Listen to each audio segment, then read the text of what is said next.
क्या होता अगर आज भी आपको दूध यानी मिल्क 100 रुपए लीटर खरीदना पड़ता? क्या होता अगर आज आप एक डेयरी फार्मर होते और जो दूध को आप 40-50 रुपए लीटर बेच रहे हैं उस दूध को आपको 8 रुपए लीटर बेचना होता? बुरा लगता ना? ऐसा लगता कि इसे बेचने से बढ़िया तो रोड पे बहा देना है। आए दिन जिस तरीके से हम किसानों को कभी प्याज रोड पे फेंकते नजर आते हैं, कभी टमाटर फेंकते नजर आते हैं, कभी आलू फेंकते नजर आते हैं। क्यों? क्योंकि उनको एक सही प्राइस नहीं मिल पाती है उनकी फसल की। ऐसा ही कुछ प्रॉब्लम था गुजरात में भी दोस्तों, जहाँ पे किसानों को शोषित कर रहे थे ब्रिटिश राज के लोग, जहाँ पे उन्हें अपने मिल्क की, अपने दूध की सही प्राइस नहीं मिल पा रही थी। और तभी किसान वहाँ पे ये डिसाइड करते हैं कि हम एक मास प्रोटेस्ट करेंगे। इस प्रोटेस्ट के बारे में दो इंसान ने प्रेरित किया था किसानों को। पहले इंसान का नाम है त्रिभुवन दास पटेल और दूसरे इंसान का नाम है सरदार वल्लभ भाई पटेल ने। अगर आप अमूल की बात करें तो आप इन दोनों इंसान को भी बिल्कुल नहीं भूल सकते हैं, क्योंकि शुरुआत यहीं से हुई थी। डॉक्टर कुरियन को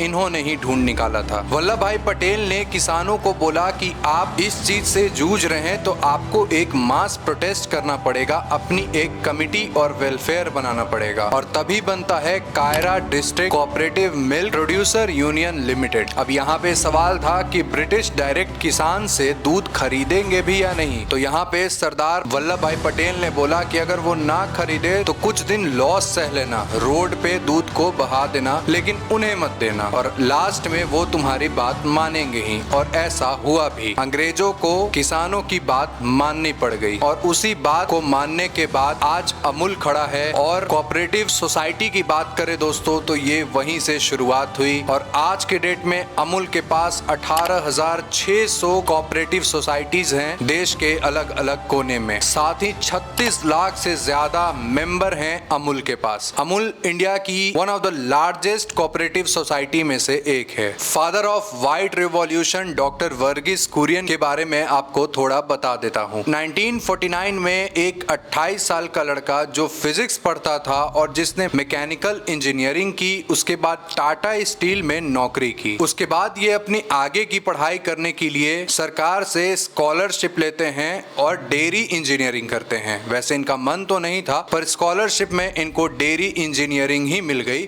तो इन्होंने उसको कर लिया। फिर ये चले जाते हैं विदेश पढ़ाई करने के लिए, वो भी सरकार के स्कॉलरशिप से। जब ये विदेश से पढ़ाई करके लौटते हैं तो कुरियन साहब का मन था कि बड़े से कंपनी में जॉब करेंगे और आराम की जिंदगी व्यतीत करेंगे। पर यहाँ पे सरकार ने उनसे बोला कि भाई हमारे स्कॉलरशिप पे पढ़ाई किए हो तो थोड़ा दिन हमें भी सेवा दे दो, थोड़े दिन हमारे सेक्टर्स में भी जाके थोड़ा काम कर लो। फिर कुरियन साहब को भेज दिया जाता है एक बटर फैक्ट्री में आनंद गांव में, जहां इन्हें डेयरी डिवीजन का ऑफिसर बनाया जाता है और इनकी सैलरी होती है महज 350 रुपए। अब कुरियन साहब बस उस वक्त का इंतजार कर रहे थे जब इनका टेन्योर पूरा हो और ये जल्दी से वहां से भागे।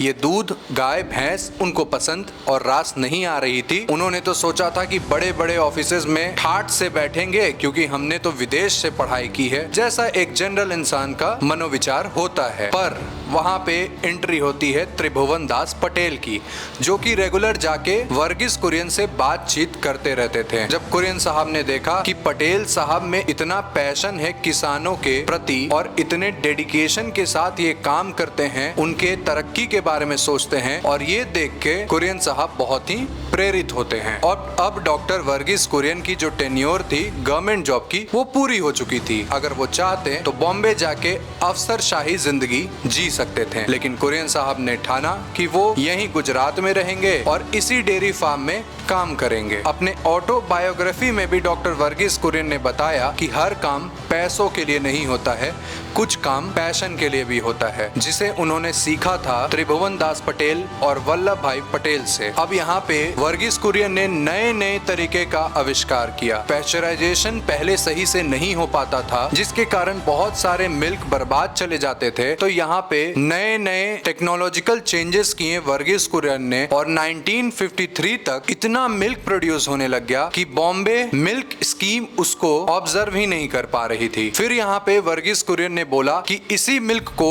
हम मिल्क पाउडर में बदल देंगे। आपके जानकारी के लिए बता दें कि 1953 से पहले इंडिया में मिल्क पाउडर जो आता था वो हम एक्सपोर्ट करते थे। यहाँ पे वर्गीस कुरियन के साथ एक और प्रॉब्लम आता है, जिसमें भैंस का जो दूध था उसका स्प्रे बनाना मुश्किल हो रहा था। तभी वर्गीस कुरियन के एक फ्रेंड थे जिनका नाम था हरिचंद दलाया। उन्होंने एक मशीन बनाई जिससे भैंस के भी दूध से स्प्रे बनाया जा सकता था, मिल्क पाउडर बनाया जा सकता था। इंडिया की पहली फैक्ट्री का इनॉग्रेशन 31 अक्टूबर 1955 को किया जा रहा था। इस मिल्क पाउडर फैक्ट्री का इनॉग्रेशन सरदार वल्लभ भाई पटेल के जन्मदिन पर किया जा रहा था। इसका इनॉग्रेशन खुद नेहरू जी ने आके किया था। अमूल नाम कैसे पड़ा, इसके पीछे की भी एक कहानी है। अगर इसको आप जानेंगे तो थोड़ा विचित्र लगेगा, लेकिन इस नाम को फैक्ट्री में काम करने वाले एक केमिस्ट ने दिया था। जी हाँ, बिल्कुल सही सुन रहे हैं। उस केमिस्ट ने अमूल इसलिए नाम दिया था क्योंकि